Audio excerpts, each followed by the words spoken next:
What's going on, everybody? I'm Vince Calistro. I'm going to be helping out on the defensive side of the ball, and I'm going to go over some of our defensive principles, fundamentals, and kind of the foundation and structure of our defense here to give you a little idea of what to expect, and so we can all kind of get on the same page for the first day here.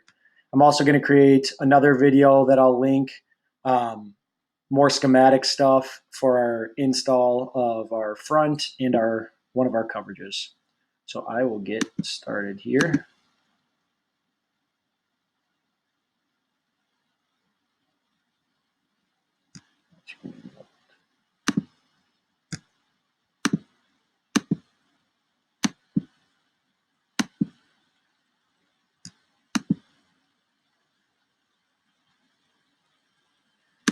Okay, first off, I want to go over the characteristics of great defense.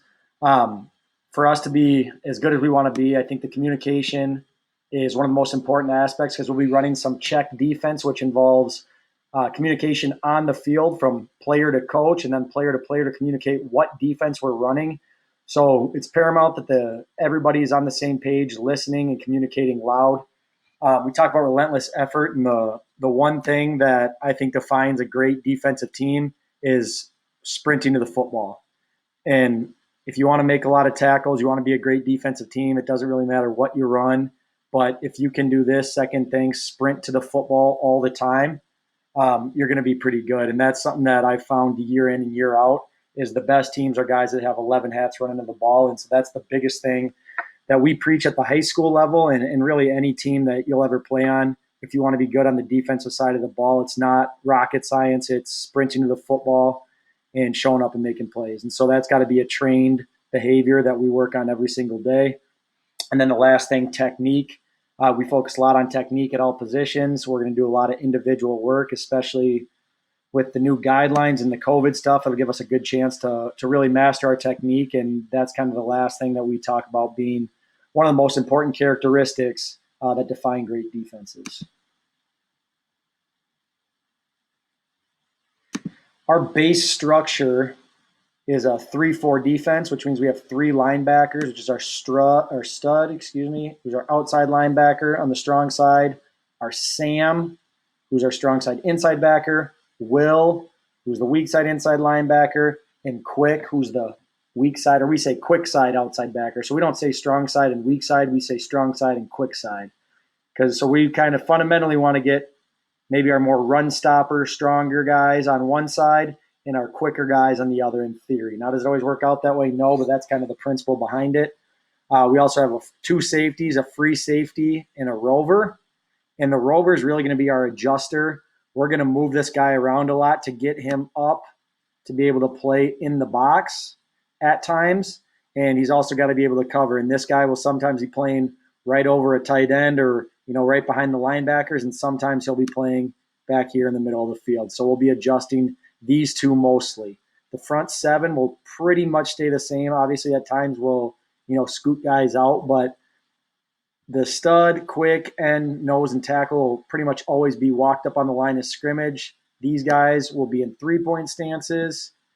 The linebackers will all be in 2-point stances, and then we have 2 corners.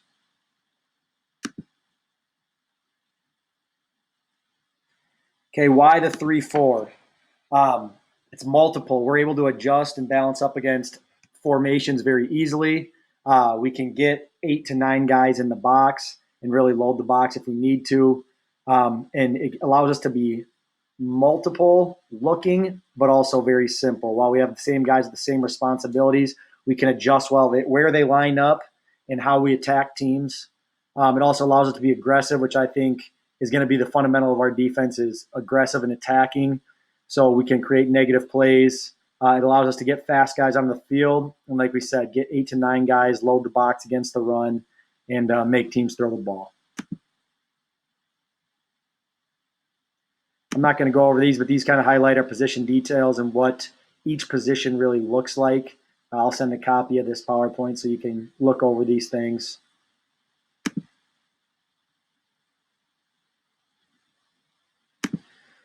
Okay, so when we're talking about gaps in the run game, we want to make sure that we cancel or we're accounting for all the gaps.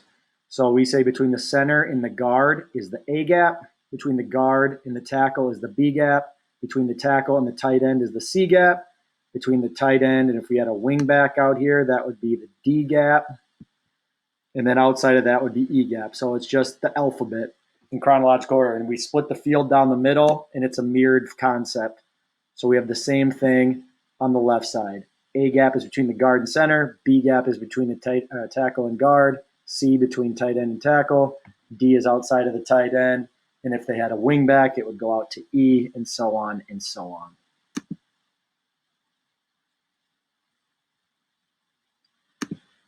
Okay, so now we're talking about our alignment, and this is really for our front seven guys. When we align, we'll tell you, you're playing a 0 technique or you're playing a 1 technique. And how we define that, again, the field is split down the middle, and it's a mirror of each other. Anytime you are head up on an offensive lineman, it's an even number. Okay, so if you are head up on the center, you're in a 0. It's an even number. If you were head up on the guard, you're a 2. If you're head up on the tackle, you're a 4. If you're head up on the tight end, you're a 6. And we define head up as my eyes are matched up with his eyes. We're looking at each other right in the eye.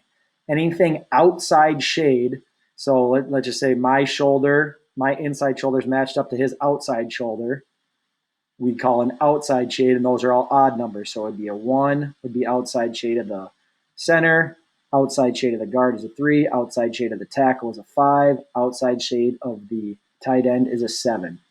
And then anything that's inside is that same even number as if you were head up with an I on it. An I stands for inside. So it goes in chronological order. So we have a 0, 1, 2I, 2, 3, 4I, 4, 5, 6I, 6, 7. Makes sense right across the board. If you can count to 7 and you know your ABCs, you should be able to get a line correctly. And again, it's mirrored on the other side. So if you're a 1 technique, and it just goes out the same way, 0, 1, 2I, 2, 3, 4I, 4, 5, 6I, 6, 7.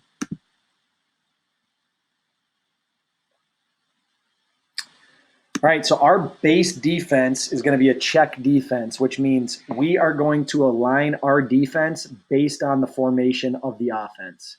So once the offense presents their formation, we will then align our defense accordingly.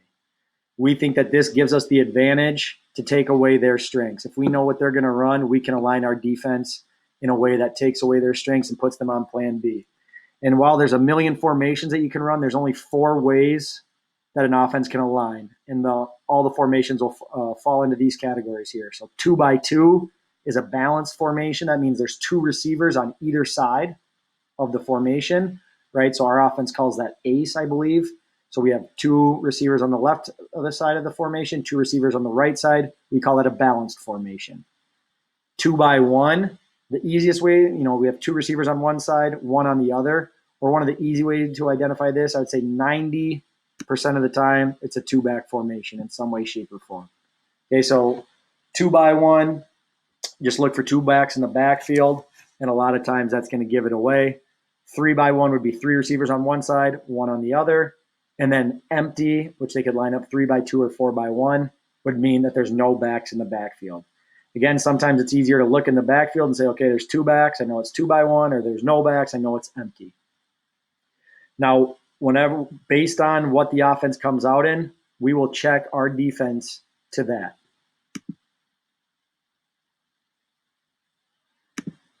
So now the one that I want to really focus on, we'll have 3 checks built in. It'll be white. Most of our coverages are going to be color, so it'll be white, black, or we will check Mustang. Okay, so the first day here, and I'll go over this in a little bit on another video, is we're going to go our 2-back defense, which is black, is what I want to focus on. So we come out, we see that the offense has 2 backs in the backfield. We'll say black, black, and that means that we're going to be playing our black coverage. We really like this one because we can get 8 to 9 guys in the box. We can get 9 guys in the box. Our safeties are essentially going to become extra linebackers, and we can load the box, stop the run, and play up front tough. So if they come out in a 3x1 set, which we'll get to probably week 2, we can check white, which is a kind of a cover 3 concept. And then if they came out 2x2, we would check Mustang, which is going to be our 3-5 look. And those will come down later down the road.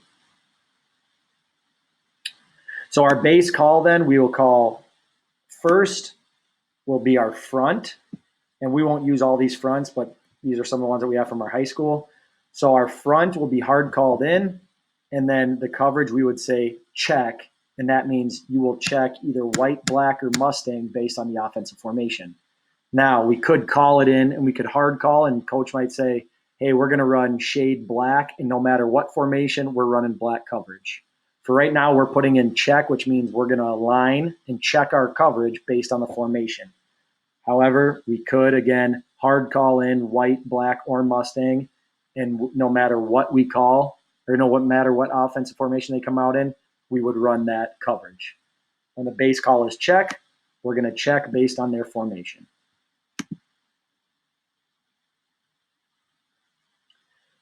All right. So after the huddle breaks, our stud, which is our strong side outside linebacker, will be the guy that calls the strength. And we are going to call the strength to the passing strength. The passing strength is whichever side has multiple receivers, or the more receivers. So if we had 3 receivers on one side and 1 on the other, we would call it to the 3 receiver side. If we had 2 receivers on one side and none on the other, we would call it to the 2 receiver side. So whichever side has more passing threats or more receivers, we will call the strength that way. And then our coverage call, the coach will make the decision who he wants to make the coverage call. It could be a linebacker or a safety. And based on how they come out, you will make the check if it's black, if it's white, or if it's Mustang. And that is all I'm going to go over for right now in this video. I'm going to link another video, which will be going over black coverage, which is going to be our 2-back defense, actually 2 and 3-back defense if we see that, that I will put in after this video, and we will start running that one on Monday. Have a great day. If I can get out of here.